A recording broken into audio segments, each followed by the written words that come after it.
ناظرین السلام علیکم. ناظرین ڈاکٹر دانش پروگرام سوالیے کے ساتھ حاضر ہے.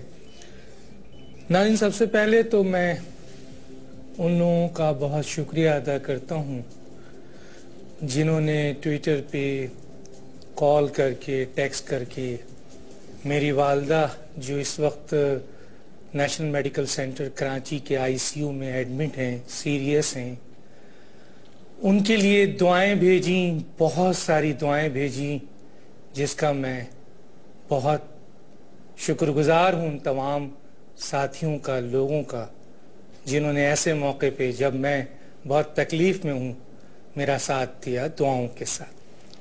ابھی بھی میں اس پروگرام کو، ایک اہم پروگرام ہے، آ رہا ہوں.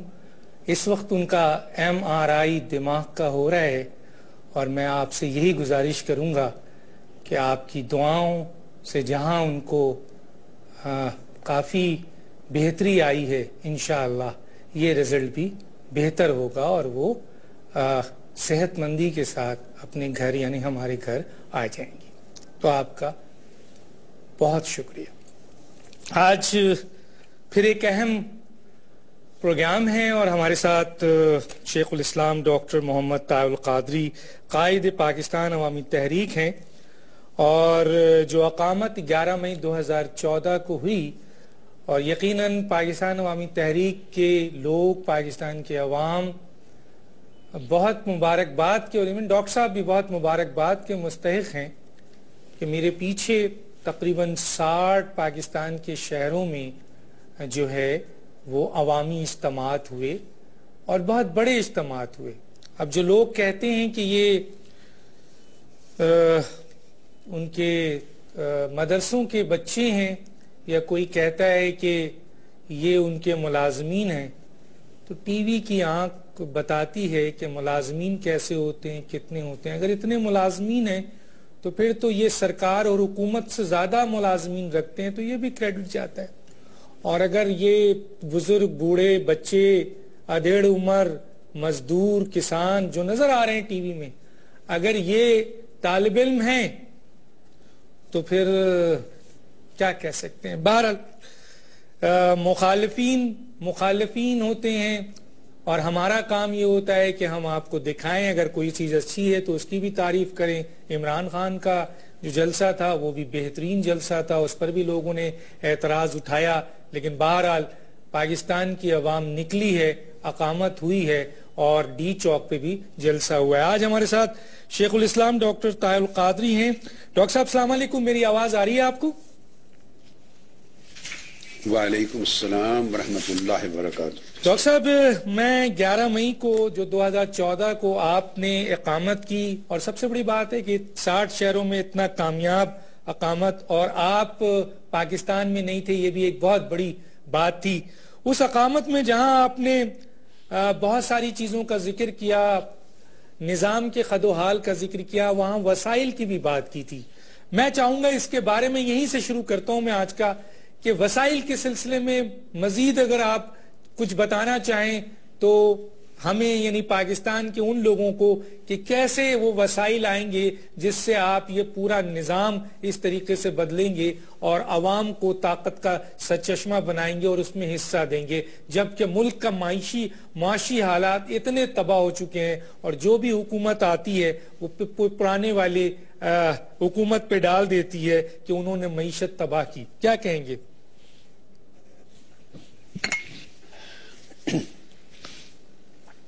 بسم اللہ الرحمن الرحیم.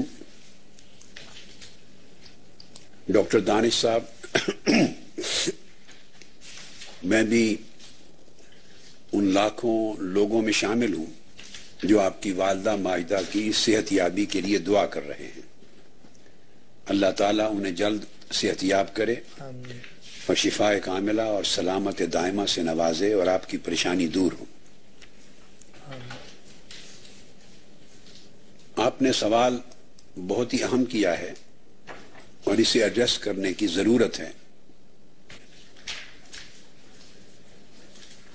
آپ کی اجازت سے، چونکہ اس چیز پر ہم گفتگو کرنے جا رہے ہیں کہ وہ بہت بڑا انقلابی پروگرام کہ اس عوامی اور جمہوری انقلاب کے نتیجے میں اس ملک کے عوام کو کیا ملے گا، ہر غریب شخص کو اس انقلاب سے کیا میسر آئے گا جو 65 سال سے محروم ہے، اور اس پر یہ سوال کہ اس کے لیے وسائل کہاں سے آئیں گے، یہ ہے آپ کا اصل سوال۔ آپ اجازت دیں تو میں ذرا یادداشت تازہ کر دوں، بالکل، اور بریفلی میں وہ 10 نکاتی پروگرام اس کو بڑے اختصار کے ساتھ ریپیٹ کر دوں تاکہ وسائل پر بات ہونے سے پہلے وہ نقشہ دوبارہ ذہنوں میں فریش ہو جائے کہ جس کے لیے وسائل کی بات ہو رہی ہے وہ یہ انقلابی پروگرام ہے۔ اللہ کی مدد و نصرت سے جب عوام اٹھ کھڑے ہوں گے اور عوام اپنا حق لینے کے لیے تیار ہو جائیں گے، اسی طرح جس طرح دنیا کے باقی ممالک میں تاریخ کے اندر لوگوں نے عوامی اور جمہوری انقلاب بپا کیے اور اپنے حق آمریتوں سے، بادشاہتوں سے، شہنشاہتوں سے چھین لیے، جب اٹھ جائیں گے تو اس انقلاب کے نتیجے میں کیا ملے گا، میں نے اس کا 10 نکاتی پروگرام اختصار سے پیش کیا ہے، جسے ریپیٹ کر رہا ہوں کہ ہر بے گھر شخص کو گھر ملے گا، ہر بے گھر خاندان ان کو گھر ملے گا اگر وہ قرضہ 20 سے 25 سال کے عرصے میں ادا کرنے کے قابل ہیں تو 3 مرلہ یا 5 مرلہ کا پلاٹ ان کو مفت دیا جائے گا، اور مکان کی تعمیر کے لیے 20 سے 25 سال تک نہایت تھوڑی آسان اور بلا سود قرضے کی قسطوں پر ان کو ادا کر دیا جائے گا قرضہ، اور اگر وہ بھی ادا نہیں کر سکتے تو پھر 3 سے 5 مرلے کا جو پلاٹ ہے اس پر مکان بنا کر فری آف کاسٹ بغیر قیمت کے غریبوں کو دیا جائے گا۔ دوسری چیز، ہر بے روزگار شخص کو روزگار مہیا کیا جائے گا، اور اگر روزگار جب تک نہیں ملتا تو جاب پلاننگ اس کے لیے کی جائے گی، جب تک وہ نہیں ملتا تو بے روزگار الاؤنس ملے گا، لیکن ہم لوگوں کو مقروض نہیں بنائیں گے، بیکاری نہیں بنائیں گے، اور ایسی عادت نہیں ڈالیں گے کہ وہ قرض خوری پر چل پڑیں۔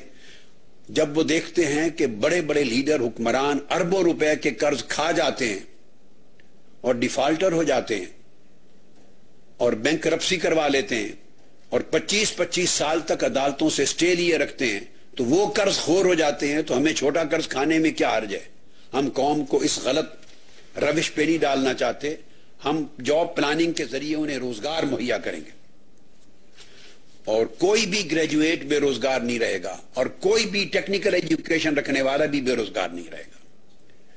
تیسرا، اشیاء خرد و نوش جو بنیادی ضروریات میں سے ہیں، اس میں آٹا، چاول، دودھ، گھی یا کوکنگ آئل، چینی، دال، سبزی اور سادہ کپڑا، یہ تمام چیزیں آدھی قیمت پر ملیں گی، 50% پرائس پر، اور بقیہ آدھی قیمت گورنمنٹ پے کرے گی۔ چوتھا نقطہ، 15,000 سے کم آمدنی رکھنے والے تمام گھرانوں کو بجلی، پانی اور گیس کے بل، ان بلوں سے تمام ٹیکس ختم کر دیے جائیں گے، اور یہ تمام یوٹیلیٹیز اور بل بھی نصف قیمت پر، آدھی قیمت پر انہیں کیے جائیں گے، بقایا خرچہ حکومت برداشت کرے گی۔ 5واں نمبر ہے کہ غریبوں کا علاج، اس کے لیے اسٹیٹ میڈیکل انشورنس کا نظام وضع کیا جائے گا، نیشنل ہیلتھ سروس NHS نظام وضع کیا جائے گا، اور تمام غریبوں کو جن کے وسائل کم ہیں ان کو علاج کی جملہ سہولتیں بشمول ادویات کے فری مہیا کی جائیں گی۔ چھٹا نقطہ، یکساں چھوٹے ہاسپٹل بنانے کے لیے، رورل ہیلتھ سینٹر بنانے کے لیے، مگر وہاں کی کرپٹ بیوروکریسی اور کرپٹ سیاستدان انہیں رفائی کام کرنے کی اجازت نہیں دیتے، فراہم نہیں کرتے، راستہ نہیں دیتے۔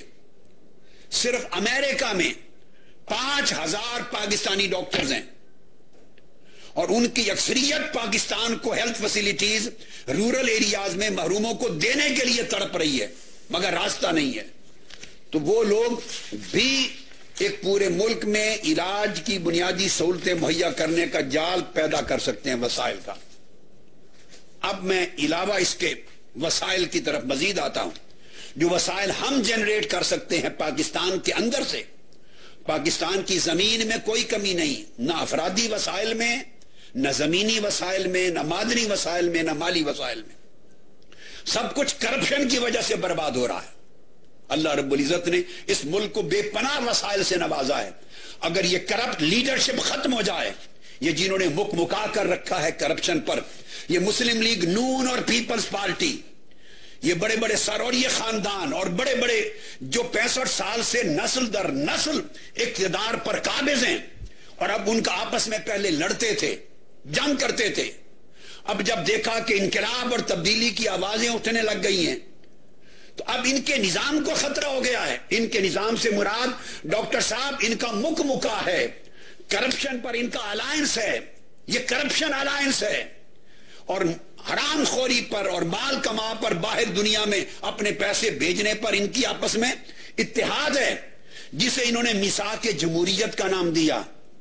یہ نظام ہے ان کا جس کو خطرہ ہے۔ لوٹ مار ختم ہو جائے گی، کرپشن ختم ہو جائے گی، یہ بے نقاب ہو جائیں گے۔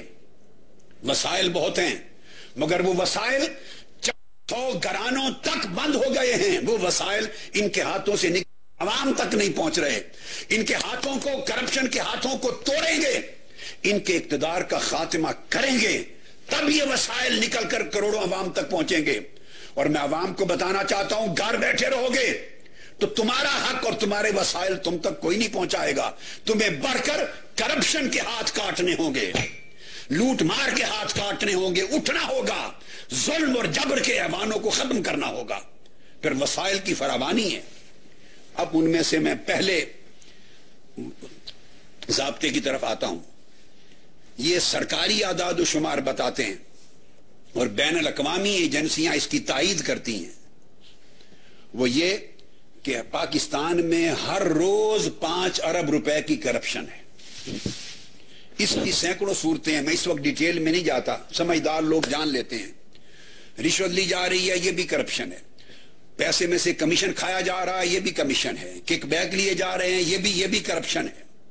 بڑے بڑے سودے، جنگلہ بس اور پنڈی اسلام آباد بس اور بڑے بڑے موٹر وے، ان کے اندر 30-40% کے حساب سے حصہ پتی کھایا جا رہا ہے، یہ بھی کرپشن ہے۔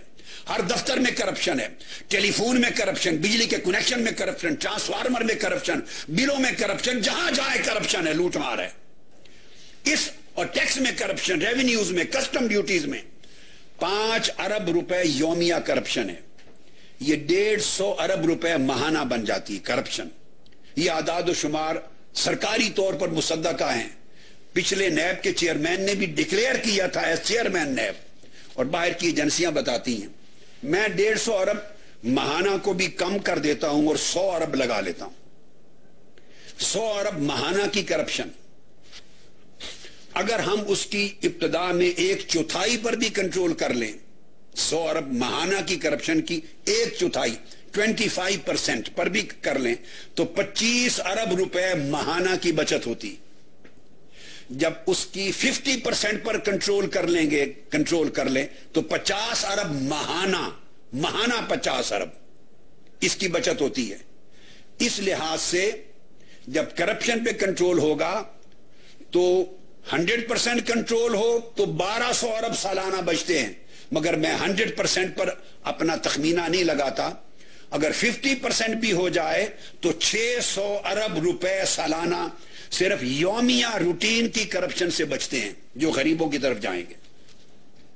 اس کے بعد federal board of revenue FBR، ان کی کنفرم سرکاری رپورٹس ہیں، کنفرم سرکاری FBR، کہ ٹیکس لیکیج، جو ٹیکس ادا نہیں ہوتا، صرف اس کی لیکیج 2000 ارب روپے سالانہ ہے۔ اب ان خرچوں کی تخمینے بھی کر لیں اور ان میں اور خرچے بھی لگا لیں، جیسے بجلی پانی کے بل ہیں، آٹا گھی پانی وغیرہ کے اخراجات، سب ذہن میں رکھ لیں۔ 2000 ارب روپے سالانہ صرف ٹیکس لیکیج کو کنٹرول کرنے سے وصول ہوتے ہیں۔ مگر وہ کوئی کرنا نہیں چاہتا، اس لیے کہ یہ خود ٹیکس چور ہیں۔ جب یہ خود ٹیکس چور ہوں گے تو ٹیکس چوری کو روکنے کا کلچر یہ کس طرح پیدا کریں گے، کیسے گرفت کر سکتے ہیں؟ کہ پھر پہلا سوال ان کے اوپر اٹھے گا، انگلیاں ان پر اٹھیں گی۔ تو ٹیکس لیکیج کو روکنے سے 2000 ارب ہر سال کی بچت آتی ہے، اور ٹیکس لیکیج اگر 25% بھی ٹیکس لیکیج ہم روک لیں گریجولی، یہ نہیں ہے کہ پہلے سال 100% ہو جائے گا، نہیں، 25%، چوتھائی حصہ بھی ٹیکس لیکیج روک لیں تو 500 ارب سالانہ کی انکم آ جاتی ہے، بچت آ جاتی ہے، وہ وسائل کی طرف جاتا ہے۔ چوتھی مد زکوٰۃ ہے۔ زکوٰۃ میں سینکڑوں، ہزاروں، اربوں روپے آتے ہیں، اور بے شمار لاکھوں گھرانے ہیں جن کا اعتماد سرکاری زکوٰۃ کے نظام پر نہیں ہے۔ یہ میری بات ہر گھر سمجھ رہا ہوگا۔ وہ جو ہی یکم رمضان المبارک یا زکوٰۃ کی کٹوتی کے دن آتے ہیں، وہ 2-4 دن پہلے بینکوں سے پیسے نکلوا لیتے ہیں اور اس کے 2-4 دن بعد داخل کرواتے ہیں۔ انہیں اعتماد نہیں ہے کہ یہ زکوٰۃ صحیح جگہ پہ خرچ ہوگی، ان کو پتہ ہے سرکاری عللے تللوں اور کرپشن پہ خرچ ہوگی۔ اگر ایماندار لیڈر آ جائے قیادت اس ملک میں، اور دیانتدار لیڈرشپ آ جائے، اور نظام کرپشن فری آ جائے، اور ان کو پتہ ہے کہ یہ زکوٰۃ ارکان دین میں سے ہے، اس کی ایک پائی کرپشن میں نہیں جا سکتی، تو سارا ملک اپنے پیسے زکوٰۃ کی کٹوتی میں دینے کو تیار ہے۔ بڑے بڑے رفائی ادارے دنیا بھر کے پاکستانی مسلمانوں کی زکوٰۃ کے پیسوں سے چل رہے ہیں، اربوں روپے کی خرچ دنیا میں کر رہے ہیں۔ قوم اللہ کی راہ میں دینا چاہتی ہے، زکوٰۃ دینا چاہتی ہے۔ بھئی تبدیلی نظام کے لیے 11 مئی کو دیکھیں، ڈاکٹر دانی صاحب، میں اللہ رب العزت کو گواہ بنا کے کہہ رہا ہوں، ہم نے 60 شہروں میں سے کسی ایک شہر میں 1 روپیہ بھی بسوں اور ٹرانسپورٹ کے کرائے کے لیے نہیں دیا۔ اب جو نہ مانے اس کا اپنا ایمان جائے جہنم میں۔ میں نے اللہ کو گواہ بنا کے کہا ہے، اس سے زیادہ سچائی کی شہادت کوئی نہیں ہو سکتی۔ پاکستان عوامی تحریک نے 60 کے 60 شہروں میں بشمول راول پنڈی اور لاہور کے 1 روپیہ بھی کسی بس اور ٹرانسپورٹ کے لیے کسی تنظیم کو نہیں دیا۔ سب خرچے لوگوں نے، سول سوسائٹی نے اور کارکنان نے خود کیے۔ اور یہ لغو ہے کہنا مدرسے اور طالب علم، یہ شرم سے ڈوب مرنا چاہیے۔ 25-30 ہزار ایک شہر میں اجتماع ہو، کیا جنگ، کیا بکر، کیا لیا، کیا مظفر گڑھ، کیا راجن پور، کیا ڈیرہ غازی خان، کیا بہاول پور، کیا رحیم یار خان، کیا پورا اندرون سندھ، کیا سرگودا، کیا گجرانوالا، یہ مدرسے کے بچے ہیں۔ شرم سے ڈوب مرو بات کرتے ہوئے۔ ان کے پاس جھوٹوں کی اتنی لاتعداد کھیپ ہے، بیٹھ کر ان کو شرم نہیں ہے جھوٹ بولتے چلے جائیں۔ مدرسوں اور سکولوں سے تم لا کر اتنے بڑے اجتماع کر کے دکھا دو۔ یہ سول سوسائٹی ہے، یہ عوام ہے۔ وہ مدرسوں کے بچوں کے پاس کہاں پیسے ہیں ٹرانسپورٹوں کے لیے اور ریلیز کے لیے؟ اور یہ تمہیں چہرے مدرسوں کے بچوں کے نظر آتے ہیں؟ ایک پائی سول سوسائٹی اور کارکنان نے خرچ کیا ہے۔ تو جو لوگ تبدیلی کے لیے کروڑوں روپے خرچ کرنے کو تیار ہیں، وہ زکوٰۃ، صدقات اور نظام کی تبدیلی پہ اللہ کی راہ میں کیوں نہیں دینے کو تیار ہوں گے؟ تو میں یہ بتانا چاہتا ہوں کہ یہ مد بہت بڑی مد ہے جو غرباء اور محرومین کی بنیادی ضروریات کی کفالت کو کافی ہے۔ اس کے بعد اب آگے آ جائیے، ایک بڑا امپورٹنٹ ایسپیکٹ بتانا چاہتا ہوں، اور وہ یہ کہ سادہ طرز زندگی سرکاری طور پر، یہ جو کروڑ ہا روپے کے بجٹ ڈیولپمنٹ کے نام پر ایم این ایز اور ایم پی ایز کو جاتے ہیں، آپ کو معلوم ہے کہ اس کا کتنا حصہ ایم این ایز اور ایم پی ایز کی جیبوں میں جاتا ہے، حرام خوری میں یہ پالے جاتے ہیں، اور ان کو